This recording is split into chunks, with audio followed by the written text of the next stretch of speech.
কিছুদিন আগে আমার অনেক ক্লোজ একজন আমাকে ইমোতে মেসেজ করেছে, "ভাই আমি অনেক, অনেক বিপদে পড়েছি। আমার বাবা অসুস্থ।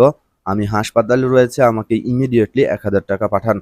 এক্ষেত্রে আমি তো তার সঙ্গে পূর্বেই অনেক চ্যাটিং করেছি এবং যেহেতু সে আমার ক্লোজ এবং আমি অচিরেই বিশ্বাস করে ফেলেছি তার টাকার প্রয়োজন এবং তাকে আমি সাথে, সাথেই টাকাটি মোবাইলের মাধ্যমে দিয়ে দেই।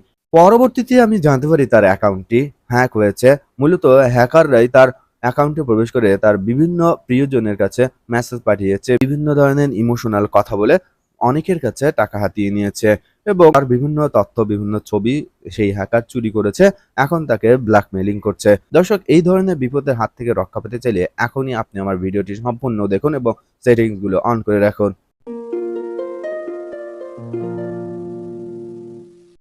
ইমো ব্যবহারকারীরা সাবধান হন। যারা ইমো ব্যবহার করেন তাদের জন্য আজকের এই ভিডিওটি অত্যন্ত গুরুত্বপূর্ণ। আপনার